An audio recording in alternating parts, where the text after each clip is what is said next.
గాక. మన దేవుడు ఎంతైనా నమ్మదగిన దేవుడండి. మనందరి జీవితంలో 11 నెలలు కంటి పాపలో మనల్ని కాచి కాపాడి ఆరోగ్యమును ఆయుష్కాలను సంరక్షణ దయచేసి సజీవ లెక్కలో ఉంచి మరి 12వ నెల ఆఖరి నెల ఈ దినం చూడడానికి దేవాతి దేవుడు ఇచ్చిన గొప్ప కృప కొరకు ఆయన ప్రేమ కొరకు దేవునికి కృతజ్ఞాస్తులు చెల్లించుకుంటున్నాను.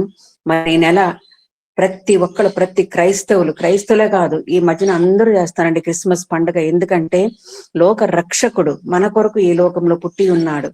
క్రిస్మస్ అంటే వేడుకలు చేసుకోవడం కాదు గాని క్రిస్మస్ దేవుని ఆరాధించుట దాని యొక్క అర్థం అన్నమాట.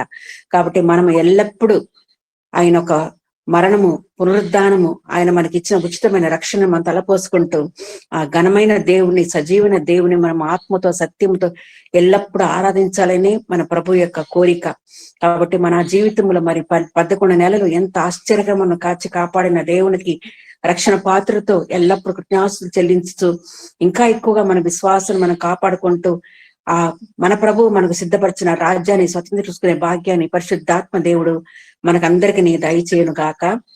మరి ఈ రోజు వాక్య భాగం ఏంటంటే క్రిస్మస్ పండుగ సమయములు కాబట్టి యేసు ప్రభు పుట్టిన 3 స్థలములు, యేసు ప్రభువు పుట్టుకకు సంబంధించిన 3 స్థలములు దాని గురించి చెప్పాలని ఆశపడుతున్నానండి. మరి మన దేవుడు ఎంతైనా నమ్మదగిన దేవుడు. ఆయన ప్రణాళికలు కూడా ఎంతో ఆశ్చర్యకరంగా ఉంటాయి. మరి యేసు ప్రభు ఈ లోకంలో పుట్టినప్పుడు కూడా దేవాతి దేవుని యొక్క ప్రణాళికలు కూడా చాలా ఆశ్చర్యకరంగా ఉంటాయి. మొదటి స్థలం మనం చూసినట్లయితే లూకా సువార్త 2వ అధ్యాయము 5వ వచనం కింద భాగంలో, యూదయలోని బెత్లెహేము దావీదు ఊరికి వెళ్ళెను. యోసేపు మరియ గలీలలో నజరేతు అనబడిన ఊరిలో వారు ఉన్నారు. యూదయ దేశ బెత్లెహేములో యేసు ప్రభు పుట్టాలని దేవుని యొక్క ప్రణాళిక. మనమైతే ఈ బెత్లెహేము మనం చూసినట్లయితే మీకా రాసిన గ్రంథము 5వ అధ్యాయము 2వ వచనంలో ఏముంటదంటే, ఈ ప్రవచనము మరి 500 సంవత్సరాలకు ముందే ప్రవక్త ద్వారా ఇది వ్రాయబడింది. బెత్లెహేము ఎఫ్రాతా యూదావారి కుటుంబంలో నీవు స్వల్ప గ్రామమైనను నా కొరకు ఇశ్రాయేలును ఏలబోవాడు నీలో నుండి వచ్చును. అంటే ఆయన వాగ్దానం నెరవేర్చే దేవుడు కాబట్టే అది స్వల్ప గ్రామం, చిన్న గ్రామమైనా కూడా అక్కడ మరి యూదా గోత్రముల నుంచి మరి ఆ ప్రభువు అక్కడ రావాలని దేవుని యొక్క ఉద్దేశం. కాబట్టి మనము చూసినట్లయితే నీ నామము కంటే నీవిచ్చిన వాక్యము నీవు గొప్ప చేసి ఉన్నావు. కాబట్టి దేవుని యొక్క వాక్యము ఆయన వాగ్దానములు ఆయన గొప్ప చేసి మన జీవితంలో ఈ రోజు వరకు ఆయన నెరవేరుస్తున్నాడు. కాబట్టి తన సమయంలో తన మాట మనం విన్నప్పుడు మన జీవితంలో కూడా ఆశ్చర్యకాలు జరిగించే దేవుడు మనకున్నాడు. కాబట్టి మనము చేయాల్సింది ఏంటంటే ఆయన మాటకు మనం లోబడి విధేయత చూపించినట్లయితేనే. లూకా సువార్త 1వ అధ్యాయము 20వ వచనంలో, మరియు నా మాటలు వాటి కాలమందు నెరవేరును. మరి ఇక్కడ ఒక సంభవం మనం చూస్తున్నామండి. జకరియా ఆయన ఒక యాజకుడే, ఆయన భార్య కూడా మరి ఇద్దరు కలిసి మరి దేవాలయంలో మరి తన దేవుని యొక్క పనులు వాళ్ళు చేస్తా ఉన్నారు. మరి దేవుడు మాట్లాడి ఒక వాగ్దానం ఇచ్చినప్పుడు ఆయన దానికి లోబడకుండా దాన్ని నమ్మలేదు కాబట్టి అక్కడ ఒక పనిష్మెంట్, ఒక దండన ఆయన పొందుకున్నాడు. ఎందుకంటే ఆయన నమ్మలేదు కాబట్టి యేసు ప్రభు త్రోవలను సరళము చేటుకు యోహాను దేవుడు మరి పంపినాడు. అదే లూకా సువార్త 1:38 మనం చూసినట్లయితే ఈ గబ్రియేలు దూత కన్యైన మరియ దగ్గరకు వచ్చి మాట్లాడినప్పుడు మనం ఏం చూస్తున్నామంటే ఆమె ఇచ్చిన సమాధానము ఎంత విధేయతతో ఆమె సమాధానం ఇచ్చిందండి. ఇదిగో ప్రభు దాసురాలను, నీ మాట చొప్పున నాకు జరుగును గాక అని సమాధానం చెప్పిందండి. అందుకే ఆమె విధేయత, లోబడిన స్వభావము మరి మన కాలంలో మరి ఆమె దేవునికి తన జీవితాన్ని సమరించుకున్నది కాబట్టే పరిశుద్ధాత్మ వరము వలన ఆమె యొక్క కుమారుని కనగలిగిందండి. అదే సమయంలో కూడా లూకా సువార్త 2:29 మనం చూస్తున్నాము. మరి అక్కడ ఆత్మవశుడై దేవాలయంలోకి వచ్చినప్పుడు అతడు చెప్పిన మాట ఏంటంటే, నాదా ఇప్పుడు నీ మాట చెప్పున సమాధానంతో నీ దాసుని పోనెచ్చుచున్నాను. అన్యజనులకు నిన్ను బయలుపరచుటకు వెలుగుగాను, నీ ప్రజలైన ఇశ్రాయేలుకు మహిమగాను, నీవు సకల ప్రజల ఎదుట సిద్ధపరిచిన నీ రక్షణ నేను కన్నులార చూచి తిని.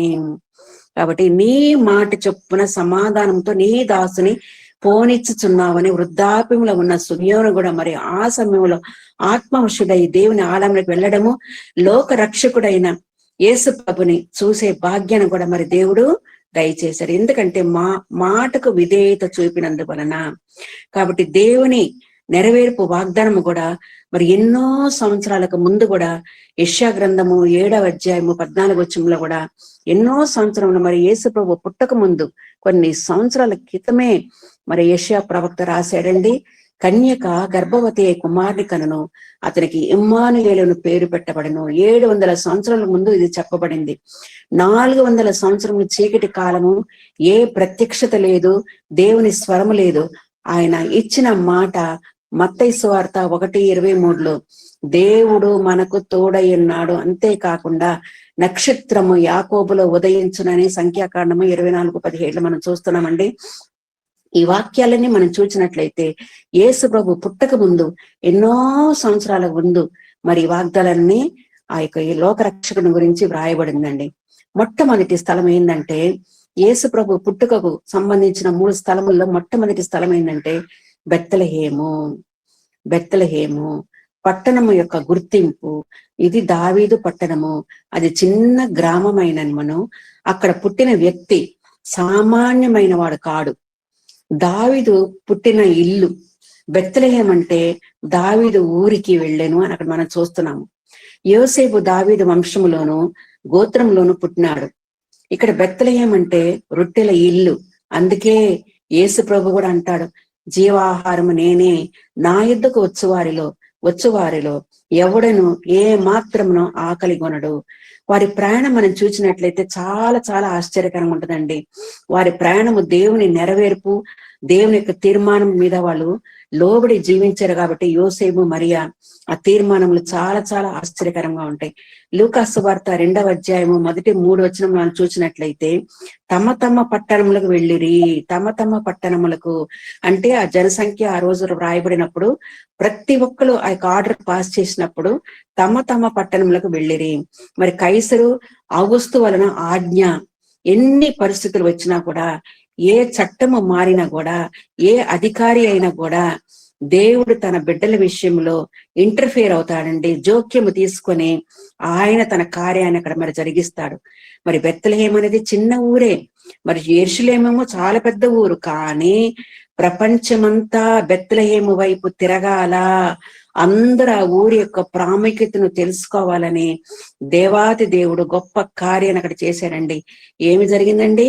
ఆ బెత్లెహేంలోనే కాపరులు, జ్ఞానులు, మరి నక్షత్రము మహిమకరముగా దేవుడు ఆ స్థలాన్ని మార్చాడండి. సత్రంలో స్థలం లేకపోయినా కూడా కానీ ఆ ఇంటిలోనికి జ్ఞానులు వచ్చి అత్యానంద భరితులై సాగిలపడి పూజించి పెట్టెలు విప్పి తమ కానుకలను సమర్పించుకోవడం మనం ఇప్పుడు చూస్తున్నామండి.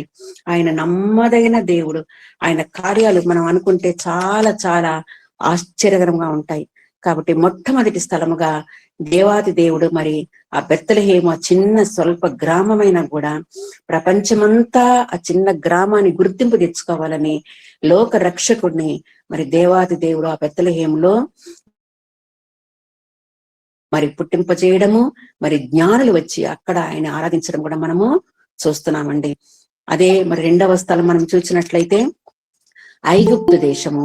2వ స్థలం ఐగుప్తు దేశం. మత్తయి సువార్త 2వ అధ్యాయము 13వ వచనము 14వ వచనం చూసినట్లయితే ప్రభువు దూత యోసేపుకు ప్రత్యక్షమై హేరోదు ఆ శిశువును సంహరింపవలనని ఆయనను వెతకబోచున్నాడు గనుక నీవు లేచి ఆ శిశువును ఆ తల్లిని వెంటబెట్టుకుని ఐగుప్తునకు పారిపోయి నేను నీతో తెలియజెప్పు వరకు అక్కడనే ఉండమని అతనితో చెప్పెను.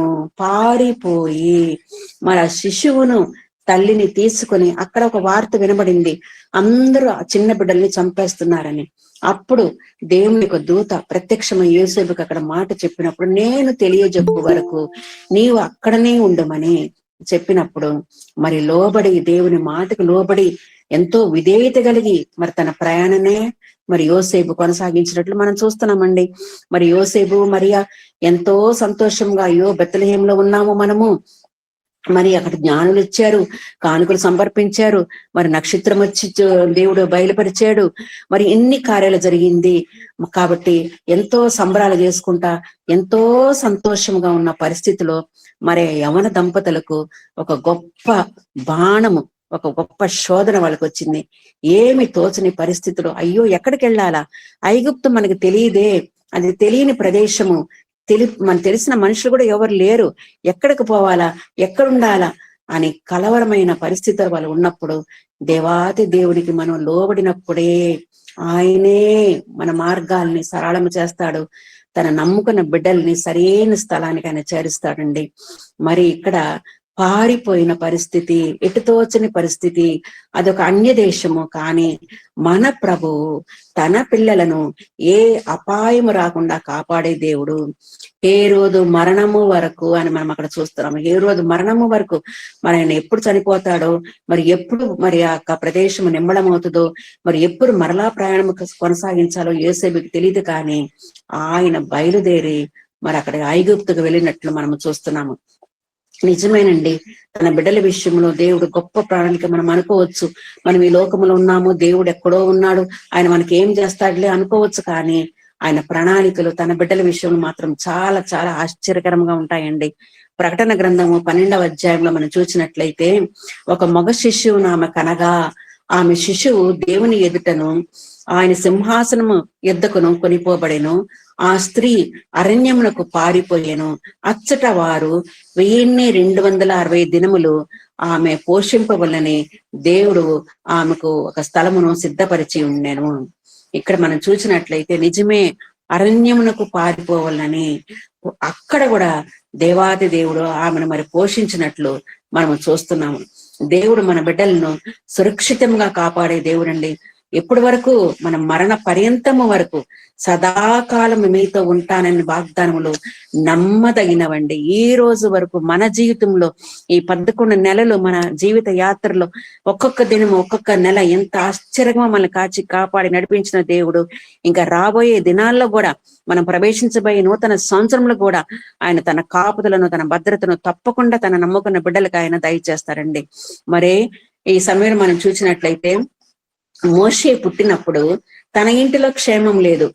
పాపం ఎంతగానో మరి అహరోను మరి అక్కడ మిరియాము మరి ఎంతో జాగ్రత్తగా, బిడ్డ ఏడిస్తే ఎక్కడ చంపేస్తారు అని మరి ఎంతో, మరి ఆ తల్లి కూడా ఎంతో జాగ్రత్తగా మరి ఆ ఇంట్లో వాళ్ళు చూసుకున్నా కూడా ఆ ఎటుతోచని పరిస్థితుల్లో మరి ఆ బిడ్డని తీసుకెళ్లి మన నైలు నదిలో పడేయడం మనం అక్కడ చూస్తున్నాం. ఇంటిలో అతనికి క్షేమము లేదు, సురక్షితం లేదు. కానీ ఆ మోషే గారికి ఫరో యొక్క భవనములో ఎంత సంరక్షణ అండి, ఎంత కాపుదలండి, ఎంత సౌఖ్యం అండి ఆయనకి. కాబట్టి మన దేవుడు, మనల్ని సృష్టించిన దేవుడు, మనల్ని ఈ లోకంలో పుట్టించిన దేవుడు, మనం ఎక్కడ సురక్షితంగా ఉండాలా, ఆయన నామాన్ని మనం ఎలా గణపరచాలా అని ఆ ప్రభువుకు మనకు తెలుసు. కాబట్టి మనం ఏ విషయంలో కూడా మనం భయపడనక్కర్లేదు. మనం చేయాల్సింది, దేవా ఇంతవరకు ప్రభా మమ్మల్ని నడిపించిన నాదా, మరి యోసేపు మరి అంత ప్రయాణం చేసినా కూడా, కొత్త స్థలాలైనా కూడా నువ్వు ఎంత సురక్షితంగా నడిపించినావు ప్రభా. ఎందుకంటే నీ మాటకు లోబడినప్పుడే తండ్రి నాయన మా జీవితం మేము ఆశ్చర్యకారంగా మేము చూడగలము తండ్రి నాయన. మరి మోషే ప్రభా పుట్టిన ఇంట్లో కూడా తండ్రి నాయన క్షేమము లేనప్పుడు, మరి విరోధి అయిన ఫరో గారి ఇంట్లో ఎంత క్షేమముగా అతను జీవించాడు తండ్రి నాయన. అటువంటి పరిస్థితులు ప్రభా నీవు మాకు దయచేస్తావు తండ్రి. నువ్వు ఎంతైనా నమ్మదగిన దేవుడు అని ఆయన వైపు మనం చూచి ఆయన పాదాలు మనం పట్టుకున్నట్లయితే దేవుడు సురక్షితంగా మనల్ని ఈ లోకంలో నడిపించే దేవుడు అండి. కాబట్టి మొట్టమొదటిగా మనం చూసినాము బెత్లెహేము మనం చూసినాము, రెండవదిగా ఐగుప్తు దేశం మనం చూసినాము, మూడవదిగా నజరేతు. మత్తయి సువార్త 2వ అధ్యాయము 19వ వచనం మనం చూసినట్లయితే, హేరోదు చనిపోయిన తర్వాత ఇదిగో ప్రభువు దూత యోసేపుకు స్వప్నమందు ప్రత్యక్షమై, నీవు లేచి శిశువును తల్లిని తోడుకొని ఇశ్రాయేలు దేశమునకు వెళ్ళము. శిశువు ప్రాణము తీయజూచుచుండిన వారు చనిపోయిరని చెప్పెను. కానీ అర్కెలా ఏలుచున్నాడని వినబడినది. ఇక్కడ తన సొంత ఊరు అయినా కూడా మరి యోసేపు గారికి ఒక భయం వచ్చింది. అయ్యో ఎట్లా పోవాలా, మరి ఒక రాజు అక్కడ ఏలుతున్నాడే, మరి మళ్ళా అక్కడ పోతే మరి మన పరిస్థితి ఎలాగుంటుందో, ఈ చిన్న బిడ్డను మరి యవనస్తురాలైన భార్యను తీసుకుని ఎలాగ వెళ్ళాలా, ఎలాగ మరి అక్కడ జీవించాలా అని హృదయంలో ఎంతో కలవరం వచ్చినప్పుడు ఆయన దేవుని మాట మీద లోబడి కొంచెం అక్కడ వెళ్ళడానికి ఆయన 23వ వచనంలో, మత్తయి సువార్త 2:23లో మనం చూసినట్లయితే, అక్కడకు వెళ్ళ వెరచి అయ్యో ఎట్లా వెళ్ళాలా ఆ స్థలానికి అనుకుని ఆయన హృదయంలో కలవరంతో ఉన్నప్పుడు మరలా స్వప్నమందు దేవుని చేత బోధింపబడిన వాడై గలిలయ ప్రాంతంలోకి వెళ్ళి నజరేతన ఊరికి వచ్చి అక్కడ కాపురం ఉండెను. కాబట్టి మనం ఎల్లప్పుడూ అండి దేవుడు మనతో మాట్లాడినప్పుడు కంఫర్ట్ జోన్ మనం చూస్ చేసుకోకూడదు. ఎక్కడైతే మనం సుఖంగా ఉంటాము, ఎక్కడైతే మనకి ఏ ప్రమాదం రాదని మన కంఫర్ట్ జోన్ చూస్ చేసుకోకూడదు. ఎప్పుడు మనం కమిట్మెంట్ జోన్, దేవుని మాటకి లోబడి విధేయత చూపించి ఆ యొక్క పరిస్థితుల్ని మనము దేవుని చిత్తాన్ని మనం గుర్తెరిగినప్పుడే అక్కడే మనకి క్షేమము, ఆశీర్వాదము. కాబట్టి మన జీవితం మనం ఎప్పుడు కంఫర్ట్ జోన్ చూస్ చేసుకోకుండా కమిట్మెంట్ జోన్ మనము దేవుని మీద మాట మీద ఆధారపడినట్లయితేనే దేవుని కాపుదల, దేవుని యొక్క భద్రతను మనము చూడగలగమండి. ఇక్కడ మరి మనం చూసినట్లయితే అక్కడ ఆ స్థలానికి వెరచి స్వప్నమందు దేవుని చేత బోధింపబడిన వారై గలిలే ప్రాంతంలోకి వెళ్ళి నజరేతను ఊరికి వచ్చి అక్కడ కాపురం ఉండెను. ఇక్కడ నజరేతు అనగానే మనకి యోహాను సువార్త 1వ అధ్యాయము 46వ వచనం మనకు గుర్తు వస్తుంది. ఇక్కడ నతనయేలు అని ఏమంటాడండి, నజరేతులో నుండి మంచిదేదైనా రాగలదా అని అతను అడుగగా, నతనయేలు బోధకుడా, నీవు దేవుని కుమారుడవు, ఇశ్రాయేలు రాజు అని ఆయనకు ఉత్తరం ఇచ్చెను. కాబట్టి ఇది ఒక ప్రవచన నెరవేర్పు. నతనయేలు ఏమంటాడండి, నజరేతులో నుండి మంచిది ఏదైనా రాగలదా అంటే అక్కడ ఏమి మంచి లేదు అని అనుకుంటారు. కానీ మన దేవుడు మన జీవితాలని ఆశీర్వాదకరంగా మార్చే దేవుడు, మారా జీవితాలని మధురముగా మార్చే దేవుడు మనకున్నాడండి. ఆయన శక్తిమంతుడండి. కాబట్టి ఇక్కడ ఒక నజరేతుని దేవుడు మరి చూపిస్తున్నాడండి. నజరేతు ఇక్కడ మొట్టమొదటిగా మనం నేర్చుకోవాల్సిన పాఠాలు ఏంటంటే, ముఖ్యంగా మత్తయి సువార్త 2వ అధ్యాయంలో 8వ వచనము, 9వ వచనము, 13వ వచనము, 14వ వచనము, 19వ వచనము, 20వ వచనము, 21వ వచనంలో ఇవన్నీ మనం చూసినట్లయితే ఆ మాటలు చాలా చాలా శ్రేష్టమండి. మొదటిగా నీవు శిశువును తల్లిని వెంటబెట్టుకొని అని ఉంటదండి. తల్లిని శిశువునని ఉండదు. ప్రతి వాక్యాలు ఇప్పుడు నేను చెప్పిన వాక్య భాగాలన్నీ 8, 9, 13, 14, 19, 20, 21లో శిశువును తల్లిని వెంటబెట్టుకొని అంటే మొట్టమొదటి స్థానము శిశువుకి.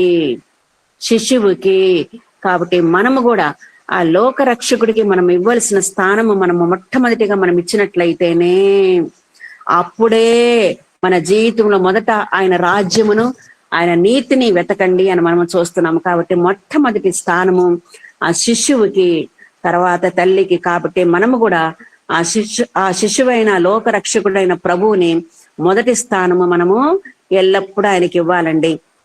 ఆయన మాటకి లోబడి ఆయన చిత్తమును మనం గుర్తెరిగితేనే దేవుడు సమస్తమైన ఆశీర్వాదాలు తన నమ్ముకున్న బిడ్డలకి ఆయన బయలుపరుస్తాడు. మార్గాన్ని ఆయన సరళము చేస్తాడండి. మరి విరోధి అయిన ఐగుప్తు దేశంలో మరి అక్కడ క్షేమం కూడా మనం చూస్తున్నాము.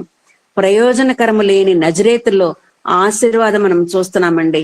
కాబట్టి నజరేతు అంటే పుట్టినప్పటి నుంచి యేసు ప్రభు పుట్టిన ఆ ప్రదేశం, తనకు సంబంధించిన స్థలము నుండి మరి ఈ నజరేతు ఎక్కడి వరకు సూచింపబడుతుందండి? సిలువ వేయబడిన యేసు వరకు అక్కడ మనం చూస్తున్నామండి. అపోస్తుల కార్యములు 22వ అధ్యాయము 8వ వచనంలో మనం చూసినట్లయితే, అందుకు పౌలు నీవెవడని అడిగినప్పుడు ఆయన, నేను నీవు హింసించుచున్న నజరేయుడగు యేసునని నాతో చెప్పెను. యేసు ప్రభు నోట్ల నుంచి కూడా ఆ మాట వస్తుందండి. ఆయన ఎవరో అని అక్కడ ప్రత్యక్షపరచుకుంటున్నాడండి పౌలు గారికి. ఆయన హింసింపబడినప్పుడు నీవెవరని పౌలు గారు అడిగినప్పుడు, నీవు హింసించుచున్న నజరేయుడైన యేసును అని అక్కడ యేసు ప్రభు చెప్తున్నట్లు మనం అక్కడ చూస్తున్నామండి. అంతేకాకుండా మరి నజరేతన ఊరికి వాళ్ళు అక్కడ వెళ్ళినప్పుడు అది లేఖనముల ద్వారా అది నెరవేరబడింది, ప్రవక్తల ద్వారా అది నెరవేరబడింది. కాబట్టి అక్కడ మనము యోహాను సువార్త 19వ అధ్యాయము 19వ వచనంలో కూడా మనం చూస్తున్నామండి. మరి పిలాతు మరి యూదుల రాజైన నజరేయుడు యేసు అను పై విలాసము వ్రాయించి సిలువ మీద పెట్టించెను. ఆయన పుట్టిన స్థలానికి సంబంధించిన నజరేతన ఊరు అక్కడ నుంచి మరి ఆ ఊరు పేరు ఎక్కడి వరకు వచ్చిందండి? ఆయన సిలువ మరణము పొందేంత వరకు మరి సిలువ పైన కూడా నజరేయుడైన యేసు అను పై విలాసము వ్రాయించి సిలువ మీద పెట్టించెను. కాబట్టి ఆయన నజరేయుడు అనబడునని చెప్పబడినది. పుట్టుక నుండి మన కొరకు సిలువ మరణము వరకు నజరైన యేసు అని చెప్పబడిందండి. కాబట్టి ఈ శిశువు మనము ఈ క్రిస్మస్ పండుగ సంబంధించిన ఈ యొక్క నెలలో మనం ఉంటున్నామండి. ప్రతి ఒక్కరు ఈ క్రిస్మస్ పండుగ ఆరాధించేటప్పుడు, దేవా నువ్వు మా కొరకు తండ్రినైనా ఎన్ని ప్రయాణాలు చేసినావు తండ్రి, ఎన్ని శోధనలు నువ్వు ఎన్నుకున్నావు ప్రభా, బెత్లెహేములో నువ్వు పుట్టినావు తండ్రి, అక్కడ ప్రభా నిన్ను చూడ్డానికి తండ్రి జ్ఞానులు వచ్చారు ప్రభా, నిన్ను ఆరాధించారు తండ్రి. ఆ హేరోదు మరి అటువంటి కఠినమైన హృదయం కలిగిన మనిషి పరిస్థితుల్లోంచి ప్రభా నువ్వు తప్పింపబడి మరి ఐగుప్తు దేశానికి వెళ్ళారు ప్రభా. ఐగుప్తు దేశంలో ఏమి లేదు తండ్రి నాయన, ఎవరు తెలియదు తండ్రి. అటువంటి ప్రదేశంలో కూడా నువ్వు సురక్షితంగా కాపాడే దేవుడు తండ్రి నాయన. మరి అక్కడి నుంచి తండ్రి నాయన నజరేతు ప్రవక్తల ద్వారా నెరవేర్పు తండ్రి నాయన. మరి తండ్రి నువ్వు నజరేతుకు వచ్చినావు తండ్రి. ఈ నజరేత్ అన్న పేరు ప్రభా నువ్వు పుట్టిన మొదలుకొని నీ సిలువ మరణము వరకు తండ్రి నాయన ఆ పేరు ప్రచురింపబడుతుంది తండ్రి నాయన. నిన్ను కూడా ప్రభా నువ్వు ప్రత్యక్షపరుచుకున్నావు తండ్రి పౌలు గారి చేత. నేను హింసింపబడుచున్న యేసును, నజరుడైన యేసునని నీవు చెప్పినావు తండ్రి. నిజమే తండ్రి, నీ వాగ్దానం నెరవేర్పు ప్రభావ మేము చూస్తున్నాము తండ్రి. కాబట్టి నువ్వు లోక రక్షకుడు తండ్రి నాయన. ఈ 3 స్థలాలు మేము చూసినప్పుడు తండ్రి నాయన మరి బెత్లెహేములో ప్రభా ఎంత నమ్మదగిన దేవుడుగా ఉన్నావు తండ్రి వాళ్ళకి నాయన. మరి ఐగుప్తు దేశంలో ప్రభా బిడ్డల విషయంలో నువ్వు ఎంత నమ్మదగిన దేవుడుగా ఉన్నావు తండ్రి నాయన. మరి నజరేత్ అనే దేవ ప్రదేశంలో ప్రభా నువ్వు ఉన్నప్పుడు తండ్రి నాయన నువ్వు ఎంత ఆశ్చర్య రీతిగా నువ్వు నడిపించి ప్రవక్త ద్వారా తండ్రి నాయన నీ యొక్క వాగ్దానం నెరవేర్చినావు ప్రభా. అవునయ్యా నువ్వు ఎంతైనా నమ్మదగిన దేవుడు తండ్రి నాయన. ఇటువంటి భయంకరమైన లోకలు మేము జీవిస్తున్నాము తండ్రి నాయన. ఏ క్షణంలో ఏమి జరుగునో మాకు తెలియదు ప్రభా. అయితే నీవున్నావు ప్రభా, మమ్మల్ని నడిపించే దేవుడు తండ్రి, మమ్మల్ని ఆదుకుని ఆదరించే దేవుడు తండ్రి. విడువక ఎడబాయికి ఇంతవరకు నైనా నీ శాశ్వత నీ కృపతో నీ ప్రేమతో ప్రభా మమ్మల్ని ఆదుకుని ఆదరిస్తున్నావు తండ్రి. కాబట్టి మా జీవిత కాలం అంతా తండ్రి నాయన నీ మాటకు మేము లోబడినప్పుడైతే మరి యోసేపు మరికి ఆ యొక్క స్వప్నమందు దర్శనమందు దూత ద్వారా ప్రత్యక్షమై ఒక్కొక్క స్థలానికి వెళ్ళమన్నప్పుడు ఎంత విధేయత చూపించినాడు ప్రభా. అలాగే మేము కూడా తండ్రి నాయన నీ మాటకు తండ్రి మేము లోబడి విధేయత కలిగినప్పుడే తండ్రి నాయన మా జీవితంలో తండ్రి గొప్ప ఆశ్చర్యకారాలు మేము చూడగలము తండ్రి నాయన. అవును ప్రభా నువ్వు ఒక్కడవే తండ్రి ఈ లోకంలో మమ్మల్ని నడిపించే దేవుడు తండ్రి. మమ్మల్ని విడువక ఎడబాయక నీ శాశ్వత నీ కృపతో నీ ప్రేమతో తండ్రి ఇంతవరకు తండ్రి మమ్మల్ని ఆదుకుని ఆదరిస్తున్న దేవా నీ పాదాలకి స్తోత్రం తండ్రి నాయన. ఇదిగో తండ్రి ఈ సంవత్సరం తండ్రి మేము ఎన్నో పరిస్థితులు మేము చూసినాము తండ్రి. వరదలు, భూకంపాలు, యుద్ధాలు తండ్రి నాయన. మరి ఎంతో మంది తండ్రి నాయన మరణించినారు ప్రభా. కానీ మేము గొప్పవారము కాదు తండ్రి నాయన, గనులము కాదు తండ్రి నాయన. మేము ఇలా ఉన్నామంటే ఇది కేవలము తండ్రి నాయన నీకు ఉచితమైన కృప, ప్రేమ, దయను తండ్రి నాయన. ఎంత ఆశ్చర్యరీతిగా ప్రభా సంవత్సరం యొక్క ఆఖరి మాసంలో మనం ప్రవేశపెట్టి ఒక్కొక్క దినం ఒక్కొక్క నెల ప్రభానైనా నీ కృపాక్షేమములు, నీ శాంతి, నీ సమాధానం మాకు దయచేసి ఆరోగ్యమును దేవా ఆయుష్కాలం మాకు పొడిగించి తండ్రి నాయన నీ కృపలో మమ్మల్ని భద్రపరుస్తున్నావే తండ్రి నాయన. దేవా మా ప్రయాణంలో తండ్రి నాయన మేము ఎక్కడెక్కడో వెళ్ళినప్పుడు కూడా తండ్రి నాయన మా ప్రయాణం అంతట్లో నీ కాపుల నీ భద్రత మాకు దయచేసినావు తండ్రి నాయన. మమ్మల్ని విడిచిపెట్టే దేవుడు కాదు తండ్రి. దేవా ఇంతవరకు నాయన నీ శాశ్వత నీ కృప నీ ప్రేమ తండ్రి నాయన మాకు చాలు ప్రభా, చాలు నాయన నీ కృప మాకు చాలు ప్రభా అని ఎల్లప్పుడూ ఆయన స్తుతించి ఆయన మాటకు లోబడినప్పుడే మనం తెలుసుకోగలమండి. అంతేకాకుండా నజరేతు అనేది ఈ గలిలయలో ఉన్న ప్రదేశం అండి. గలిలయ అంటే అది చీకటి గల ప్రదేశము, అక్కడ వెలుగు లేదు.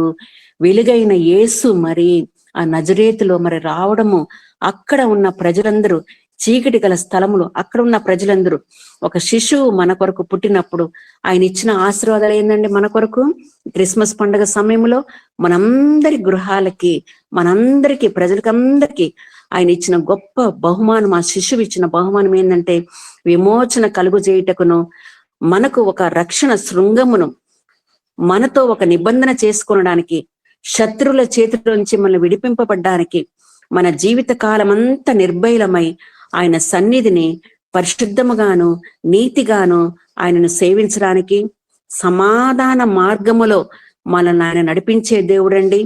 చీకటిలోను మరణఛాయలోను ఉన్న వారికి వెలిగించుటకు, ఆయన మనకు ఒక అరుణోదయ దర్శనము అనుగ్రహించుటకు, ఆ శిశువు రాజులకు రాజుగా, ప్రభువులకు ప్రభువుగా త్వరలో రానయున్న ఆ నజరేయుడైన యేసుని మనము కలుసుకుని ఆయన కొరకు మనం చేయవలసిన కార్యాలు మనం చేయాలండి. ఆయన మన కొరకు సమస్తాన్ని చేశాడు, సమస్తమును చేసి ఆయన ముగించేశాడండి. కానీ మనము ఆయన కొరకు ఏం చేయాలా? ఆ పరిశుద్ధాత్మను మనం ఎలాగ సంతోషపెట్టాలా? ఆయన చిత్తాన్ని ఎలాగ మనం గుర్తెరగాల? ఆయన మాటకి ఎలాగ మనం విధేయులై జీవించాలా అనేది మనము చేసినట్లయితేనే అదే అండి నిజమైన క్రిస్మస్ మన జీవితంలో. కాబట్టి అటువంటి దేవాది దేవుని మనం ఆరాధిస్తున్నాము కాబట్టి మనం ఎల్లప్పుడూ ఆత్మతో సత్యముతో ఆయన నామాన్ని గణపరిచి తేనే అప్పుడే మనల్ని పుట్టించిన దేవుడు, ఈ లోకయాత్రలో ఇంతవరకు మనల్ని ఆదుకొని ఆదరించిన దేవుడు, తన కాపుదలకు నా భద్రత దయచేసిన దేవుడు మనతో ఉంటాడు, సదాకాలము మనల్ని నడిపిస్తారండి.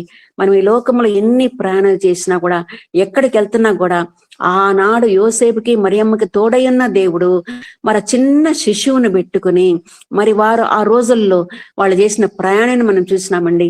ఎన్ని స్థలాలు వాళ్ళు తిరిగినా కూడా ప్రతి విషయంలో కూడా దేవాతి దేవుడు వాళ్ళకి తోడై ఉండి వాళ్ళని నడిపించి తన కాపుదలను భద్రతను దయచేసిన దేవుడు మరి ఈ రోజుల్లో కూడా ఆయన మనతో ఉంటాడు, మనల్ని నడిపిస్తాడు.